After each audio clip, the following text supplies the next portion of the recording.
I'm live?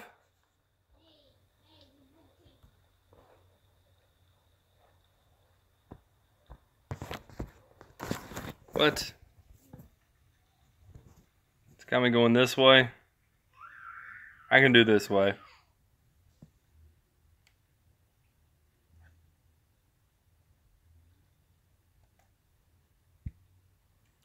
What's going on, everybody?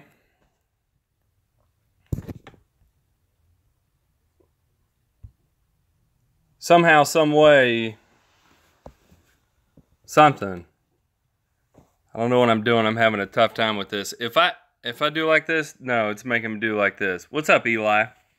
How are you? How are you? I was trying to go from the computer, and I'm having trouble with the encoding software, and that's above my pay grade, and so anyway, that was not going to work. I think I've got rain on my front-facing camera there. See if it can clean it up. How is everyone? How are all of you? Eli, Colonel Corn, Cat Bird-Feeder, how are you, ma'am? What's going on, Jordan? How are you, sir? How are you? It's been a great day. It's been a good week. Yes, we are getting all kinds of rain. You are not getting audio from me? All right, let's see if this works. Can you hear now?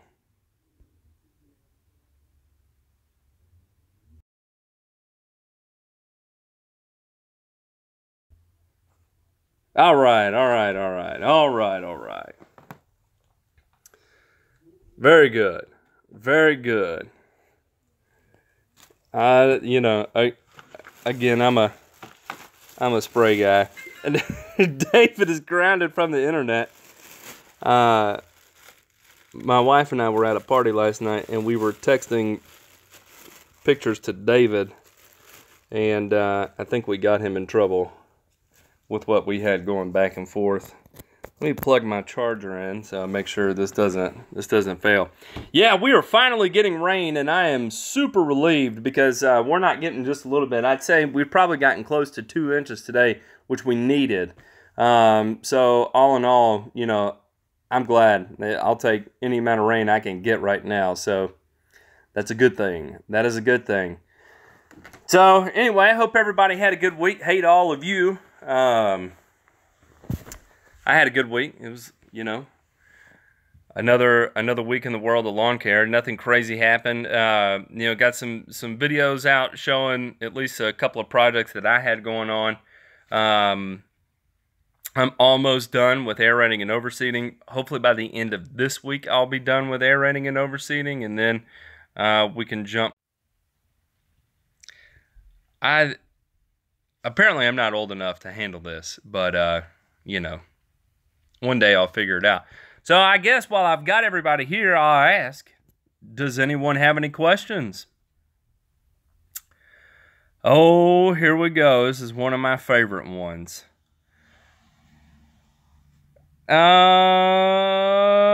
Matt, we have to roll a sodded lawn someone put in and didn't roll. Is it best to have the owners water before we go there or do it dry? Corby, that is one of those things where it is a touchy subject. You will always... It's going to be a struggle. Yes, do it while it's wet. But the trick is to make sure it's not too wet before you get there. So you have to find that delicate medium between what's considered wet and what's not. And if you can find that, then yeah, maybe you can successfully roll it. Very rarely have I seen it work well after the fact. So I would just preach that to the customer and that you'll do the best you can, but you won't make any guarantees on it because sometimes it works well, sometimes it doesn't. Turf Nerd, my friend DW, yeah, I'm worried a little bit about washout from the amount of rain we got. But you know, I'll take it. I'll take it. I mean, I'll handle a little bit of washout if it means that the bulk of the properties are going to germinate. For mosquito prevention, No, just minimize standing water. So you know they're gonna hang out on the foliage of plants, and they're going to reproduce with standing water. So if you're doing treatments to get rid of mosquitoes, you want to spray all your plants' foliage, and make sure you get rid of any standing water. If you do have standing water and it's an issue, treat it with one of those pond things. Mosquitoes aren't really my area of forte. I know how to do it. I just don't do it. Honestly, I don't have enough time to schedule it all. So I have not done a whole lot of it. But again, you want to treat your shrubs, any trees, you know, we'll say like up to 6 feet, maybe up to 7 feet. Jordan Chapman says, do you spray prodiamine out of your Permagreen with factory nozzles, trim passes? Jordan, that's yes, yes, yes. If you haven't seen where I put on custom trim nozzles on my Permagreen, basically I just rerouted the location of my trim nozzle, so that way I spray my prodiamine out of my Permagreen. So yes, I actually spray everything out of my Permagreen except fertilizers. Soil stimulants like you know, humic acid, kelp, things like that, I still spray out of my Permagreen. Iron, liquid nitrogen, potash, I do not spray out of my Permagreen. And the reason being is that when if you leave a little bit of residual and you know that water evaporates, then it will leave behind some pretty nasty stuff. So there we go. Is it too late to apply herbicide in Illinois? Soil temps are still 70 plus. No, sir, Adam. You are good to rock and roll. You are rock and roll. Herbicides are going to be more responsive to ambient air temperature than soil temperatures anyway, so have at it. I spread 6 yards of soil on a slight slope of my shop before I seed it. Yes. Yeah, I'd say that's going to be a little bit of a mess. A little bit of a mess. Have you ever stained concrete spraying prodiamine out of your Permagreen? No, sir.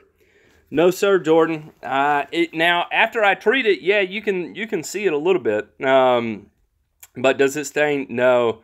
You know, a good rain and a couple of days with good strong sunshine, and it's like it was never there. So I wouldn't worry too much about staining the concrete. Don't get all willy-nilly with it and start spraying everything that's white and vinyl. But you know, if you're edging around concrete driveways and stuff, no, you're not going to have any staining issues out of the prodiamine. So keep that in mind and have at it, sir. Have at it. Actually, next year I'm going to be doing a mix of liquid prodiamine out of the Permagreen. I'm also going to be doing some granular prodiamine out of the Permagreen. And I'm thinking about custom blending some granular prodiamine. And I think I'm just going to blend straight ammonium sulfate with prodiamine. So anyway, we'll see what that does. Mad mowing, my next round is going to start on the day of the GIE. So whatever day that is, the 16th, I guess. The 16th, I start round 6, and I will be going out with 2100. Oh, no, I'm sorry. I'm going out with a 2448. They call it the Ninja Blend for us young grasshoppers. And I believe it is loaded with manganese and iron. And I'll also be spraying the RGS product. So that is my next application. Listen to Matt here up in Connecticut. 80s to 90s, no rain. Have some yellowing on my overseeded lawn. Any suggestions? Pound it with fert, Matt. Go ahead, start dropping the fertilizer on it. Grow out some of that yellowing that takes place. The 80s and 90s, it probably isn't a big deal on your fescues. It's the lack of water that's the big deal. So make sure you get water to it first, then start throwing the fertilizer to it, and it'll come out just fine. Matt, just to kind of give you an idea, where I live, you know, 80s and 90s start in April, and they continue through until Halloween. So, you know, it's really common for us, and I'm in a fescue market, so it'll definitely be all right. I've done, in fact, the majority of my seedings I've done with it being 90 degrees outside. So, and they're doing fine, assuming they get irrigation. So, really, the key there is water. Adam Wilson, I am in Knox Vegas, Tennessee. I'm in the upper corner of East Tennessee. Out here in the Smoky Mountains, baby. In the Smoky Mountains, which is kind of interesting. Actually, where I live, I'm in the valley. Yep, I'm in the transition zone. In fact, I don't know. Well, I guess I could get why they call Knoxville the transition zone. It's getting hotter here. It's hotter here than it ever has been over the last 5 years. In fact, last year was the second hottest year on record. Last year was the second worst drought we've ever been through. And this year was kind of opposite. It was wet and it was relatively cool. So, I don't know. I guess that's why we are still in the transition zone. I believe we're zone 7A. Depending on which map you look at, we may be zone 7B. I like this one. Can you use molasses as an iron supplement? Probably not. It's probably not going to have a high enough iron content for you to get a noticeable visual effect out of it. However, you can run, if you get straight ferrous sulfate, which I believe is ferrous sulfate, and you mix it with molasses, you may have a slight chelating effect and actually cause a chemical reaction to take place to produce iron sucrate, which is a chelated iron. So anyway, you may want to run that route. That if you want to use molasses, you may still need to bump that iron content up. Cat bird feeder, as far as granular prodiamine, I'm going to have mine custom blended through a company called Harrells, so it's going to be hard for me to recommend a good product. If you want to, I would recommend going to a professional turf shop.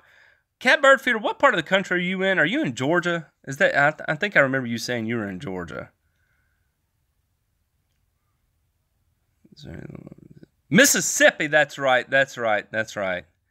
How are you weathering the storm down there, cat bird feeder?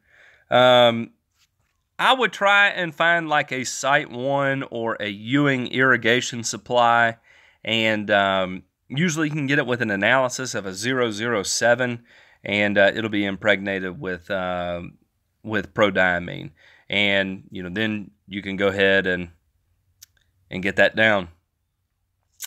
How high should I cut? Oh, wait, I skipped Rob Hawkins here. There's a turf-type tall users are doing great. Finally got some rain lawns, rain water. I hope the roots are deep on the one lawn with the slope. Rob, they'll probably be okay. Just, now that they're starting to come up, start pushing them with fert. Don't get hesitant about it. I just get after it. Start dropping some fert bombs on it. How high should I cut Bermuda for winter? No overseeding, and cut it 1 inch throughout the summer, liver in central North Carolina, Piedmont. Jonathan Wilson, that's really your choice. If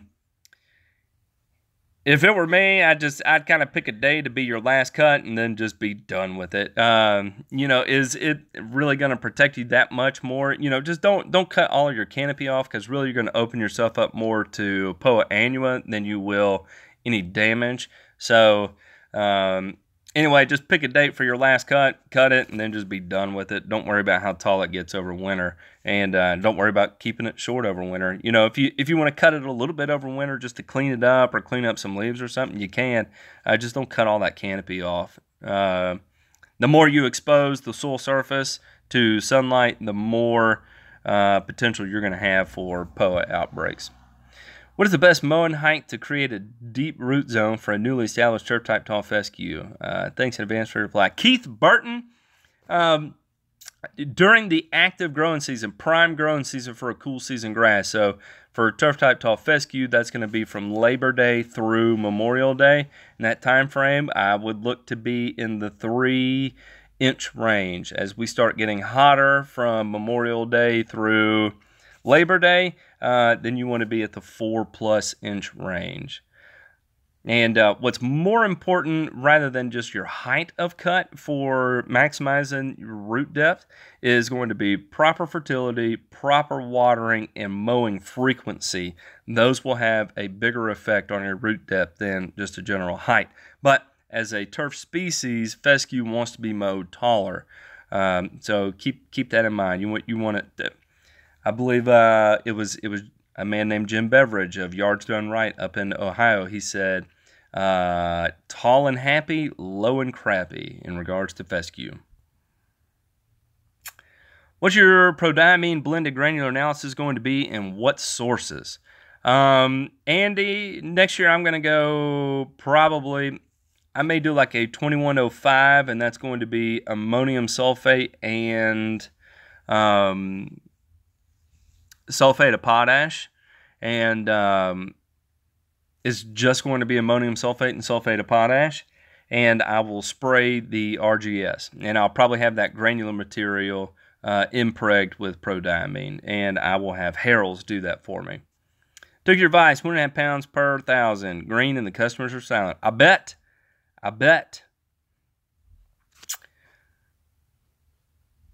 Look at this. Oh, for the guy who was wanting to mix your molasses, do a jar test with your molasses and iron.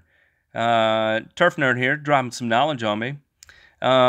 Some formulations can result in a tar-like goo, so make sure, double, triple check that in a jar test to make sure you're not going to have any solids or gelatinous material form and ruin a spreader. It happens. I've been there. I've done it. Back in the day when we used to spray a lot of MSMA, I was trying to shortcut myself by going ahead and pre-mixing my MSMA and 2,4-D in a tip and pour, and it turned into a gelatinous, almost solid mass for me. Albert, help me, please. I had a big, what looked like to me, a fungi problem that hit me around late August. I tried a fungi treatment and nothing helped. What else could it be? St. Augustine. Albert, it probably is fungal related, especially St. Augustine in the second half of summer. It's either going to be take all root rot, which part of the country are you in, Albert? It's either take all root rot, TARR, or it's going to be rhizoctonia. Those are or gray leaf spot. Those Southern Cali, man, I don't know. You're on the other side of the world. What's up, Jesse Ray? Yeah, it's going to be somewhere in those three. It's going to be hard for me to diagnose, just kind of talking to you here. However, if you're going to go with a fungicide treatment, make sure you're using a real deal, high-quality fungicide. I would go with a strobilurin, so I would use something like Heritage or Pillar G, Disarm G, Fame, I think it's called. Do not use something like propiconazole or myclobutanil or what is the Cleary's 3336. You want to use a good strobilurin. And then if you really want to kick it up a notch, use a product like Headway, which is a mix of a strobilurin and a DMI. And that's going to be your best attack. Chances are, and here's also the other thing, is you're going to have to do more than one application of fungicide in order to get the disease under control. Realistically, you're going to need, probably every 21 days to be applying a fungicide. So keep that in mind, man. Keep that in mind. If you go back and look at some of my other videos where I actually talk about lawn diseases, I may be talking about turf-type tall fescue, but the actual fungicides I'm using would actually apply to your turf type too. So that will at least give you the names of products that you can go and look up. And if you want, email me some pictures, man. I'd love to see it. I'd love to see it. you give us a brief rundown of overseeding, herbicide, and fertilizer application and timing of those throughout the year? Yeah, I think I could. Okay, so January through April, you want to get down all your pre-emergence. You want to get down plenty of fertilizer, and you want to attack all your winter broadleaf weeds. In my particular area, come May, June, and July, and August time frame, I have to be preventative with disease. At that time, you can do some light fertilization too. That's when you want to make use of, getting your, either using a product like a biosolid or an extremely slow release fertilizer, or use a blended product like a humic acid and like a urea or something at a relatively low rate. And so that is going to be from May through August. In September, I aerate and overseed. I do not, in August with that last fungicide / fertilizer app, I go ahead and attack all the weeds hard. So whatever's out there, I just do a real strong cleanup app, and then aerate overseed in September. And then if I have to treat any weeds at the time of aerating and overseeding, I'm using products like carfentrazone, quinclorac, low rates of 2,4-D in conjunction with quinclorac, halosulfuron. I use those actually the same day I do seed. Pylex. I use a lot of Pylex during seed time. And then from that point through the end of the year, I do lots of fert. So October, November, December, I'm running very high rates of fertilizer. I hope that answers your question. I'm not exactly sure what exactly you're asking. Helena has a blend here, but they use potassium chloride. Not sure why anyone would use or want chlorides. Me neither. Me neither. Even if you lived in a part of the country where you had a gypsum soil base, I still would not feel comfortable using potassium chloride. The salt index is just so high. I don't want to use it, but it's a cheap potassium source, so that's why people use it. Hi, Matt. My Kentucky bluegrass is in week 2 of sprout and pout. When do I start hitting it with fertilizer again? I use a starter fert at time of seeding about 3 weeks ago, and should I stay with the starter fert? Mike, I don't know. It depends on your soil test. I don't know how deficient you are in phosphorus and potassium, but if you already put down a starter fert, and then chances are I would go with either ammonium sulfate 2100 or urea 4600, and 3 weeks after seeding, I'd start now. I would grip it and rip it. Tilly Coleman, good question. Are all humic acids the same? No, they are not. Sorry. Mike's back. Are all humic acids the same? No, definitely not.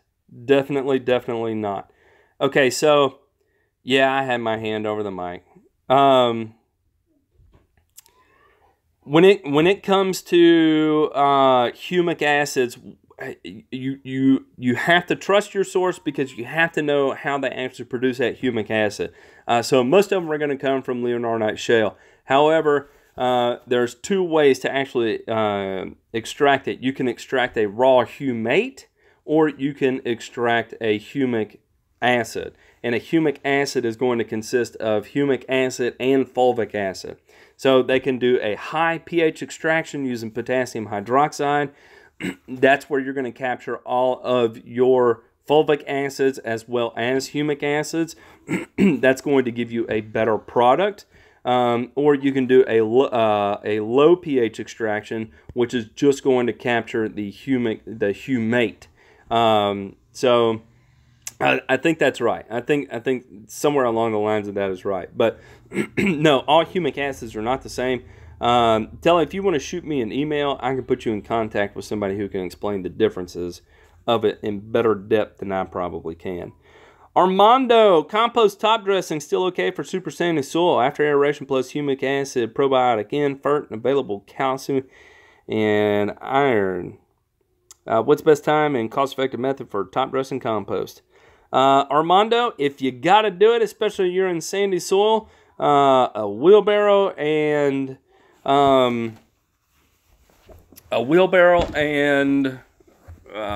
maybe a pitchfork or shovel and a hard rake, and that's how I do my top dressings, because very rarely do I have one big enough where I can get my big top dressing tractor and pull behind top dresser on a yard. So yeah, unfortunately it's going to be lots of wheelbarrows. Let's see. Yeah, quinclorac is good stuff, man. That's really good stuff. Do you have any slow release fertilizer recommendations on the cheap side? No, you just have to find a good distributor that you like and get in with, and you'll get here's the deal. When it comes to slow release fertilizers, you've got polymer coated urea, you have sulfur coated, polymer coated urea, and you have just sulfur coated urea.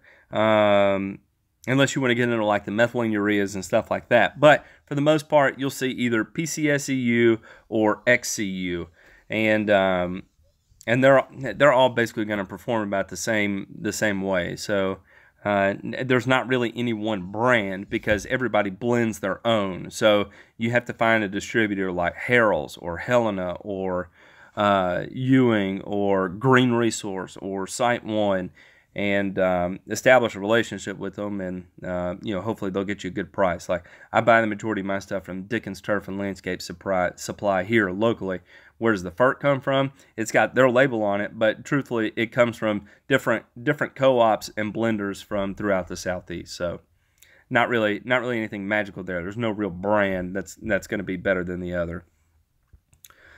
Put some turf type tall fescue down about a month ago and fertilized at that time. What is a good time to put in a full dose of Milorganite? If you did it a month ago, rip it, man. Rip it. Put down a full dose of Milorganite and put down a ½ pound of synthetic fert while you're at it. ½ pound to N from synthetic fert. You'll be much happier than just a straight Milorganite application. So long from sod about 2 months ago. Tilled the soil underneath, and as we finished it started pouring rain, so we weren't able to roll. Gotcha. You should be all right, Corby. You should be all right. Yes, I would definitely have them water, have them super water. I mean, really water it, and then get out there and roll it. What's up, Mom? My mom and dad are watching. My biggest fans. Thanks, Mom and Dad. Jesse. Oh, thank you, sir. Thank you for tuning in. I appreciate that. I really appreciate that. There's a Scott Southern fert specifically for St. Augustine. It says don't apply it to Bermuda, could cause harm. So in theory, could I put that down on my St. Augustine to stop my Bermuda invading?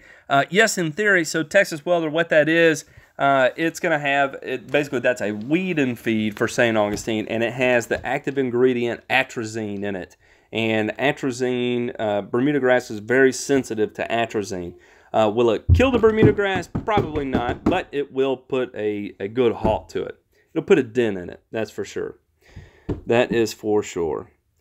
Hey man, big fan. I've been having an issue with the rusting lawn. Been humid and damp lately. Should I hit it with a fungicide or just let it go for now? I live in Northwest Connecticut, by the way. Mark, you can hit it with a fungicide. You can,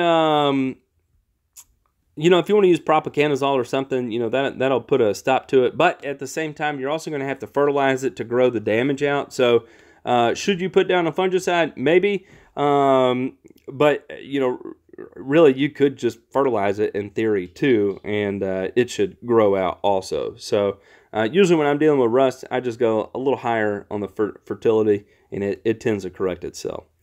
I don't know what the super chat is. I have no idea, Jesse Ray. I haven't even explored that. There's so much of this I've never explored. Eli, ammonium sulfate label is a 210024S. 24S is sulfur. Sulfur is actually a macronutrient, meaning that it's used in large numbers by plant species. So it's a macronutrient mainly in the in the agricultural world. In the turf world, it's more of a micronutrient. But that's what the 24S is. It means it's got a lot of sulfur in it. which sulfur, and it comes from ammonium sulfate. And if you look at the molecular structure of a sulfate particle, so it's SO4. So yes, it does have the acidifying portions of the sulfur, but it also has 4 oxygen, 4 parts oxygen to your 1 part sulfur. So you're actually having, creating a lot of increase in microbial activity at the top of the soil surface there by applying that sulfate particle.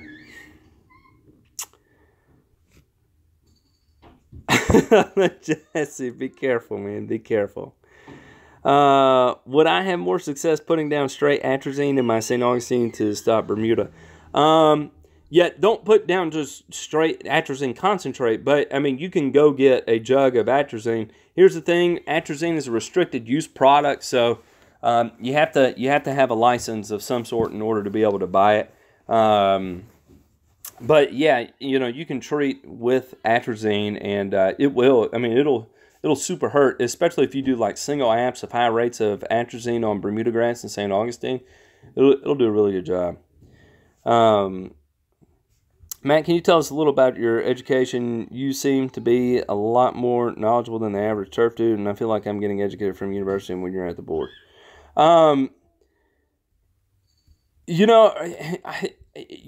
Here's the thing. Between what I studied in school versus the knowledge I have now, they're way two different things. In all honesty, my wife and I have this running joke that in the house I'm a miserable person to be around because, my hobby, just as much as my profession, is turf grass. I don't do a lot of things outside of turf grass. I may play a little guitar. I like to fish every now and then. But really, when it comes down to it, I mean, it's turf grass. The things that keep me awake are reading, turf trials, new products that come out, product labels, looking up the actual, chemical and molecular structure and understanding, how that's going to influence the plant, understanding the different processes that take place in the plant. It's really it's more self-taught, and the advantage I have is that I work with it day in and day out, and I think that's where everything that I read about I get to then implement while I'm out in the field and develop a little better understanding. So I guess that's really it. There's no real secret to it. People ask me my resources, and I don't really have any resources. I get a wild hair. I read about it, and then I go all in. I just go all in. You talk to my wife, I'm annoying as hell with my grass obsession. God bless her for putting up with me. I've got the same issue with her and my wife. So mom and dad got you your first mower when you kicked dad off of the lawn at the age of 6. You'll think this is funny, Mark. I started mowing the yard probably around 5 or 6 years old. I may have been 6, and at one point I had a really unhealthy obsession for golf, and I attempted to mow the front yard into a putting green. And that didn't go well. If my dad's still watching, I'm still sorry I did that, Dad. Have you tried out any of the generic tenacity products? I haven't. Not yet. Not yet. I want to, but I just haven't really had a need for it yet. And so, anyway. But I will. In fact, I'm probably going to use a lot of it going into next year. Lost the entire front lawn to disease, starting over from scratch. What can I do to prevent this next year? Turf Type Tall Fescue, Seymour, Tennessee. Thanks, love the channel. Shane, there's a couple of things. If you lost the entire front yard to disease, chances are the seed was put down way too heavy. Make sure that if you're going from 0, start with maybe like 10 pounds per 1,000 of your Turf Type Tall Fescue. Do not exceed that unless you're in just like a small area trying to touch up. It is important that you do not put down too much seed, because once you do get disease, it can cause an issue. All right, so secondly, then probably starting mid-May, that's what, I'm in Knoxville, I'm, stone's throw away from you. So I start running fungicide mid-September, and you got to apply it every 28 to 35 days. And that's just the fact of it, man. There's no real way around it. We live in the worst part of the country to grow fescue, so maybe not the worst, but a pretty bad one. Pretty bad one. School for me served as a hub towards being self-taught. That's right, Armando. I'm kind of right there with you. My wife got up and walked out of the room when I got in. Thanks. Thinking about buying a reel mower. Any suggestions? Get a Toro. Go ahead and get a triplex. Get a ride-on. You can get them used from a golf course at an unbelievably reasonable price. And just go with it, man. Go get a triplex reel mower, and you'll never look back. We need a Grass Factor lawn care nut, Bermuda Grass Central Showdown with month-to-month posts and results for a program, app time, etc. Us can put up $10-20 each for the winter. That'd be pretty cool. Hang on, son. I'm doing my Facebook Live. No, I need my picture book. Your picture book? Yeah. Hang on. Go ask Mama for help. I already helped. I already did. You already did? Yeah, you'll get it for me. Okay, buddy. I got the blessing from the wife to get a used Baroness. There you go. I'm thinking about getting one for next year myself. Hey, close it. No, you want to say hey to everybody? Hey. That's my son. That's my son. Also, how many gallons of RGS did you wind up buying this year? A tote. Yeah, probably by the end of the year, I'll have gone through probably more than a tote. When it's all said and done, I'll go through quite a bit this year, and a bunch next year. Now I'm learning new stuff and getting super motivated for you on top of my research and in the field practice efforts. I thank you. No, thank you, Armando. Thank you. I appreciate it, man. Are you going to buy a Z in order to meet the carrier volume for Tenacity apps next year? 30 to 40 gallons per acre? No. Jordan, I'm going to spray it at, my Noah, Nana, and Papa said hey. Nana and Poppy said hey. He said, hey, Mom. No, I'm not going to buy a Z, and no, I'm not going to pay attention to their use requirements as far as carrier volume. I'm going to do it low volume like I have everything else, and if it works, it works. If it doesn't, it doesn't. But I've actually talked to a guy in Indiana about this, and I don't know where it is either, son. Check if it's in there. I already talked to him about it, and he says he runs it at low volume, no problem, so I'm not really worried about it. I'm going to run it low volume and just call it good. Yeah, go ahead.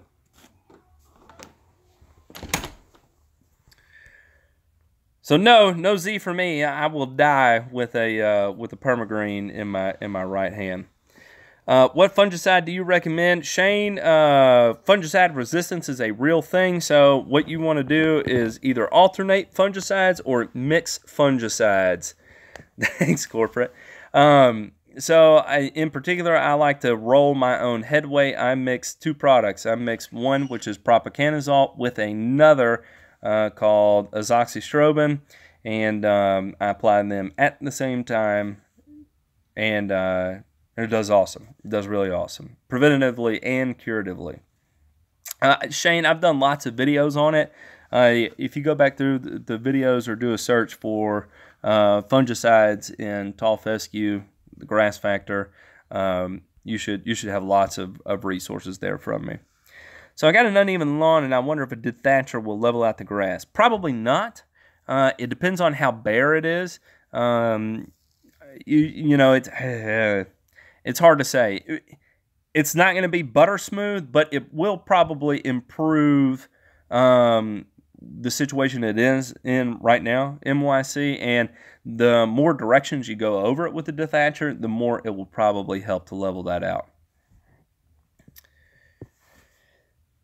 Sprayed it out of the Z2 with no whitening of my rind, no issues. Andy, what volume were you using to spray your Tenacity out of the Z spray? Nothing against the Z-Sprays. I think they're fantastic machines. I'm a Permagreen guy, and will remain that way. We'll just say that. How about them apples? That's why, if you're going to the GIE, you can find me hanging out at the Permagreen booth for the 2008, what is it? This is going to be the 2018 GIE, the 2017 GIE. So I like to hang out with those guys. They invited me up there, and they were like, hey, look, we'll buy your ticket to come to the GIE if you hang out with us, and basically just talk to everybody that as an end user, and explain what your experience is like with the PG, and so. Anyway, that's what I do. I get a free ticket to the GIE, and I get to talk to all of y'all, and I like that. I like it.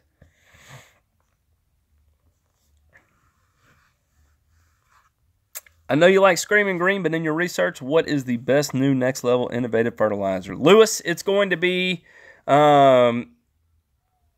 it's not actually going to be fertilizer. It's going to be running fertilizer with humic plus kelp. So that next RGS product from Greene County Fert, applying fertilizer in conjunction with that is actually going to be more efficient, and you'll ultimately get a better bang, better pop from your fertilizer, and you'll get better duration from it. Probably something similar to Screaming Green, but with enhanced color compared to Screaming Green. So anyway, that's, Greene County Fert, next RGS is my new next level innovative fertilizer. Mad Mowing, I will not switch. No, sir. No, thank you. I would not want to do it. Not at all.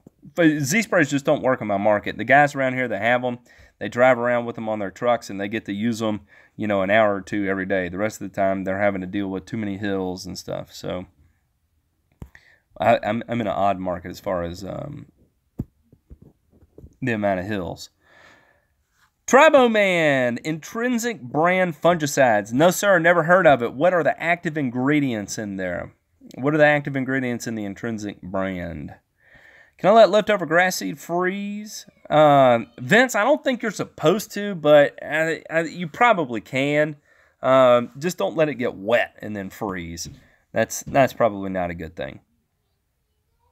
I did it at a ½ gallon per 1,000, 5 ounces per acre.